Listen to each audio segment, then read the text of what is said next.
본격적인 여름이 시작되면서 정부가 집중호우 등 여름철 풍수해를 막기 위해 강화된 안전대책을 마련했습니다. 재난으로부터 안전한 여름을 나기 위한 빈틈없는 풍수해 대책 무엇인지 행정안전부 조덕진 부대변인과 함께 살펴보겠습니다. 안녕하십니까? 예, 안녕하십니까? 네.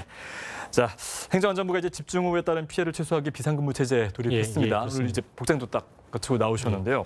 오늘부터 장마가 시작됐죠. 먼저 일기예보가 나왔지만 여름철 기상 전망부터 한번 말씀해 주시죠. 예, 이제 여름철 기상 전망에 그 폭염도 있고 여러 가지 있지만 오늘은 풍수해와 관련된 전망에 한정해서 말씀드리겠습니다.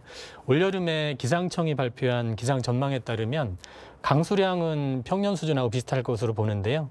태풍도 가을까지 9개에서 12개 정도가 발생할 것으로 보는데 그중에서 우리나라에 영향을 주는 태풍은 한 2개 정도로 예상을 하고 있습니다.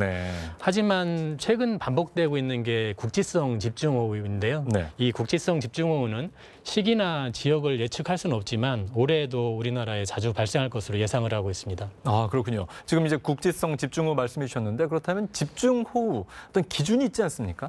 예, 집중호우라고 해서 기상학적으로 명확하게 개념 정의가 되어 있지는 않습니다. 근데 저희가 보통 얘기를 하면 1시간에 30mm 이상의 비가 집중적으로 내리거나 하루로 치면 80mm 이상의 비가 내렸을 때 집중호우라고 하거든요. 오늘만 해도 벌써 오늘 하루 누적 강수량이 지역에 따라서는 100mm 이상이 오는 지역도 발생을 했는데요. 이렇게 집중적으로 짧은 시간대에 많이 오는 비를 집중호우라고 저희가 하고 있습니다. 그렇군요. 이제 오늘 오전 8시 기준으로 중부지방에 호우주의보가 발령이 됐는데 이 호우주의보가 호우특보 아니겠습니까? 이 호우특보가 이제 피해를 이제 예방을 위해서 발표 기준이, 그러니까 발령 기준이 개선됐죠. 어떻게 됐습니까? 예, 저희가 시간대별 호우량에 따라서 호우주의보와 호우경보로 나누어서 발령을 하고 있습니다. 그렇게 나누는 거는 이제 대응 정도도 달라지게 되는 건데요.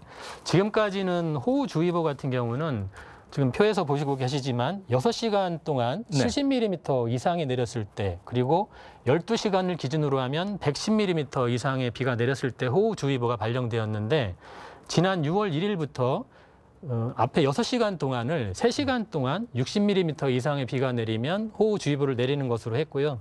호우경보도 기존에는 6시간 동안에 110mm가 내리고 12시간 기준으로는 180mm가 내리면 호우경보를 내렸는데 여기서도 6시간 기준을 3시간 동안 90mm 이상의 비가 내리면 호우경보를 발령하는 것으로 변경을 했습니다. 네, 최근에 이제 국민께서 비가 많이 내리면 우리나라가 정말 동남아시아처럼 스콜 현상인 것 같다, 비가 막 구멍이 난 것처럼 비가 내린다 이런 말씀을 많이 하시는데 그런 것들을 이제 대비해서 이제 발령 기준이 바뀐 것 같은데 그렇다면 기대 효과는 어떻게 볼 수 있을까요? 예, 무엇보다도 이렇게 그 기준을 변경한 것은 국민들과 관계기관의 대응을 신속하게 할 수 있도록 저희가 바꾼 것인데요.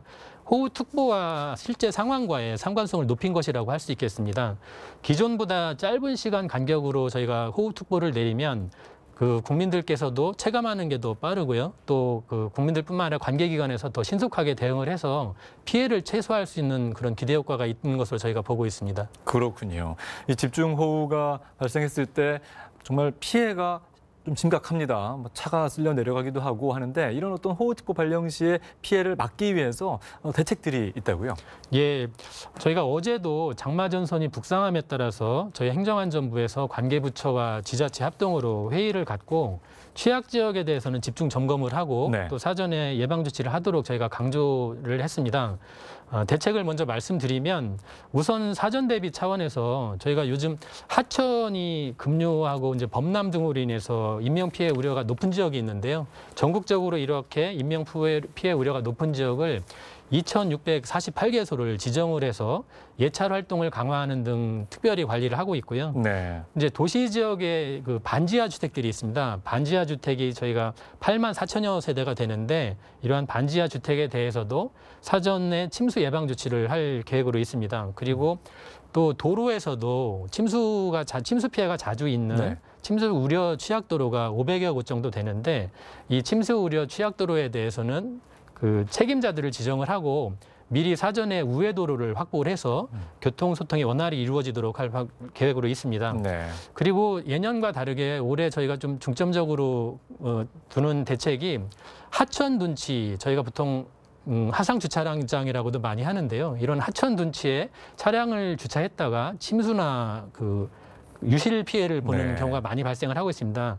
이러한 데에 대해서는 저희가 전국의 243개소의 차량 침수 우려 지역을 선정을 해서 3단계로 등급을 나누어서 관리를 하고 있고요.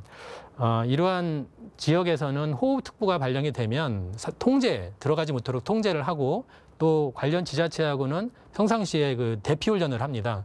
그리고 또 차량들에 대해서는 이런 곳에 호우특보가 예정되면 차량을 주차하지 않도록 홍보를 강화하고 있습니다.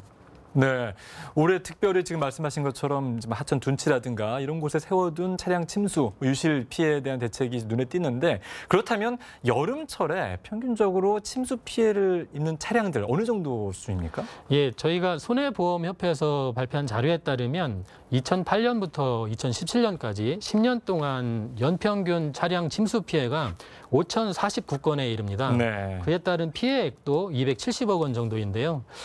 연도별로 봤을 때 2011년 같은 경우 좀 집중호우가 많았거든요. 예. 그때는 692억 원에 달하는 피해 규모가 있었고요. 작년만 해도 346억 원 규모의 피해가 있었습니다. 이러한 차량 침수 피해의 95%가 태풍이나 집중호우가 많은 여름철에 집중되다 보니까 저희가 여름철에는 더 홍보 활동도 강화하고 필요한 경우에는 긴급 견인 조치까지 하는 게 피해를 예방하는 데 효과가 있다고 생각을 합니다. 네. 자, 이번 호우특보 시제 피해 예방 대책 가운데 보면 반지하 주택에 대한 예방 대책도 있습니다. 함께 설명해 주시죠. 예, 저희가 전국의 반지하 주택을 확인해 보니까 전체적으로 17만 8,454세대 정도가 되는데요. 네. 그중에서 47% 정도인 8만 4,655세대에 대해서는 침수 방지 시설을 설치를 하도록 했습니다. 그리고 침수 방지 시설을 설치하지 않은 곳에는 양수기라도 현장에 비치하도록 조치를 했고요. 그리고 지하 주차장도 수시로 침수되는 피해 지역으로 돼 있는데 네. 이러한 지하 주차장에 대해서도 침수 방지 막을 설치하고 또 양수 펌프기를 함께 비치하도록 해서 침수 대비 대책을 마련하고 있습니다. 네. 그리고 이맘때 이제 또 언론에 나오는 피해 보면 산사태가 있습니다. 우면산 산사태가 기억이 나는데 그 이외에도 크고 작은 산사태 사건들이 또 있었죠. 예. 산사태 예방 대책 어떻게 됩니까? 예, 과거에도 이제 우면산 산사태가 큰 피해로 지금 저희가 떠오르고 있고 최근에는 강원도 정선의 가리왕산 알파인 경기장 같은 경우도 산사태 우려가 큰 지역으로 지금 국민들께서 걱정을 하고 있는데요. 이렇게 산사태 우려가 큰 지역 같은 경우는 산사태 위험 지역으로 별도로 지정을 해서 저희가 특별 관리를 하고 있습니다. 이와 관련해서 관련 지자체와 함께 별도의 상황실을 운영하면서 항상 모니터링을 하고 있고요. 또 배수로를 정비하거나 필요한 시설을 보강하는 등의 예방 사업을 추진하고 있습니다. 네, 그리고 이 밖에도 붕괴 위험 지역이 있다고 하는데요. 이 부분에 대한 예방 조치도 함께 진행된다고요? 예, 저희가 그동안 급경사지 붕괴 위험 지역 같은 경우는 공공 영역이나 공공시설에 한정해서 정부가 예산을 투자해서 예방 사업을 했는데요. 앞으로는 재난 취약계층이 많이 거주하는 지역의 붕괴 위험 지역을 포함해서 다수의 인명피해나 재산피해가 우려되는 지역, 그리고 관리 주체가 명확하지 않은 지역, 그리고 자기 스스로 정비를 할 수 있는 여력이 안 되는 지역 같은 경우에는 저희가 사적 영역이나 사회시설에도 정부의 역할을 강화할 계획으로 있습니다. 예방 사업에도 기존의 시설 중심에서 사람 중심으로 저희가 전환하는 그런 방향인데요. 우선적으로 올해 사유시설인 옹벽이나 축대가 중에서도 급경사지 붕괴 위험이 높은 지역, 이러한 지역 76곳을 저희가 조사 확인해서 우선순위를 정해서 내년부터는 정부가 예산을 투자해서 예방 사업을 할 계획으로 있습니다. 네. 자, 그리고 이제 집중호우가 있거나 비가 많이 내릴 경우에 하천이 범람하는 그런 걸로 연결이 되곤 하는데 지난 6월 8일이었죠. 정부조직법 개정이 시행되면서 물 관리가 이제 환경부로 통합이 됐습니다. 그렇다면 어떤 이런 기능 조정에 따라서 좀 혼란이 있지 않을까라는 걱정도 되는데 이 부분에 대해서는 어떻게 진행되고 있습니까? 예, 지금 말씀하신 것처럼 하필이면 풍수해를 앞두고 물 관리 일원을 하니까 풍수해 대책에 좀 차질이 있는 게 아닌가 국민들께서 걱정하실 수 있는데요. 저희가 지난 6월 19일에 한강홍수통제관리소에서 행정안전부와 관계부처가 회의를 가져서 이 풍수해 대책, 물관리 일원화 관련해서 풍수해 대책에 대해서 기관별 대책을 점검하고 또 협업 체계를 같이 논의를 했습니다. 그날 논의된 내용을 간단하게 말씀드리면 먼저 물 관리 일원화가 환경부를 중심으로 이루어졌는데 환경부에서는 여기에 따른 풍수의 대비 계획을 6월 말까지 바로 수립하도록 했고요. 네. 또 관계부처가 합동으로 풍수에 대비한 재난관리 매뉴얼이 있습니다. 매뉴얼과 행동요령을 또 신속하게 정비하도록 저희가 할 계획입니다. 그리고 또 본격적인 우기 시즌이라고 할 수 있는 이번 달과 다음 달까지 그 관계부처가 또 합동으로 기관별 임무와 역할을 숙지하고 또 협업 체계를 점검하기 위한 합동 훈련을 뭐 산사태, 또 태풍, 호우와 같은 유형별로 합동 훈련을 할 계획으로 있습니다. 네, 풍수해를 막기 위한 대책들 오늘 말씀 하나하나 자세하게 해주셨는데 이렇게 많은 대책이 있지만 국민들이 알지 못하면 또 대처를 예방하기 어렵지 않습니까? 재난 알림 서비스도 함께 진행이 돼야 될 텐데 어떻게 진행됩니까? 예, 저희가 재난 유형이나 정도에 따라서 좀 차이가 있지만. 네. 특보 지역에 대해서는 재난 문자 서비스를 정부가 발령하고 있습니다. 이제 국민들에 따라서는 왜 우리 지역에는 재난 문자가 안 오지 이렇게 의아해하실 수 있는데 예. 아까 말씀드린 대로 그것은 유형이나 또 정도에 따라서 대상 지역이 좀 다르기 때문에 그런 거를 좀 이해를 해주셨으면 좋겠고요. 이외에도 저희가 재난 상황 정보와 또 필요한 행동 요령에 대해서 저희가 어플리케이션 이 안전 디딤돌이라는 어플리케이션을 개발해서 국민들이 이용할 수 있도록 하고 있고요. 네. 또 국민재난안전 포털 등을 통해서도 적극적으로 정보를 안내해드리고 있습니다. 그리고 과거에 저희가 사용자가 폭주해서 서버가 다운되는 데서 좀 서비스가 원만하지 못한 부분은 서버를 보강해서 이러한 정보 서비스가 원만하게 제공되도록 하고 있고요. 또 이 국지성 집중호 같은 풍수해에 대비해서는 중앙정부와 지자체의 실시간 협조가 중요하거든요. 그렇기 때문에 중앙과 지자체 간에도 재난정보를 실시간으로 공유하고 함께 대응할 수 있도록 휴대폰 문자 알림과 또 특히 공공기관 업무용 의사소통망인 바로톡이라고 있습니다. 이러한 두 가지 업무 관계망을 계속 가동하고 있습니다. 네, 오늘 이낙연 국무총리도 국무회의에서 어떤 지자체와 잘 협조를 해서 취약 요소들 잘 점검하고 또 보완해달라고 이렇게 주문을 했는데요. 지금 말씀하신 안전 디딤돌 앱, 사실 그동안 많이 알려드렸기 때문에 우리 국민 여러분들께서도 스마트폰에 하나씩은 좀 다운을 받으신 걸로 알고 있는데 아직 받지 않으신 분들은 꼭 안전 디딤돌 앱을 꼭 받으시기를 바라겠습니다.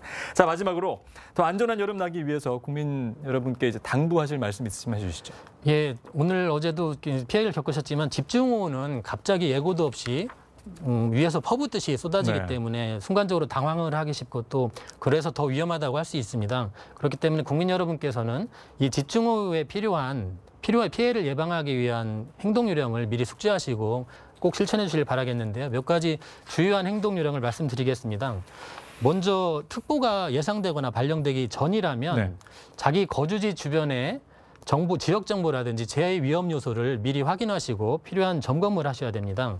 예를 들어 침수나 산사태 위험이 있는 장소나 공사 현장을 관리하는 분들께서는 미리 현장 점검과 또 예방 조치를 하셔야 되겠고요. 네. 해안가에서 선박을 운행 중인 분들은 선박을 더 고정시키거나 안전한 곳으로 대피시켜야 하겠습니다. 그리고 침수나 감전 피해가 예상되는 지역이나 시설은 되도록이면 피하셔야 되겠고요. 자동차나 건설기계 같은 중요한 장비나 귀중한 물품은 침수되거나 물에 떠내려가지 않도록 미리 옮겨 놓으셔야 되겠습니다. 네. 그리고 가정에서는 비상대피료를 수시로 확인하시고 또 가족들 간에 계속 연락을 취하시는 게 중요하시는데요. 예를 들면 미리 비상 상황이 발생했을 때 어디에서 만나자 장소를 미리 정해 주시는 것도 좋은 방법이 되겠습니다. 그리고 비상용품도 미리 챙기셔야 되겠는데요.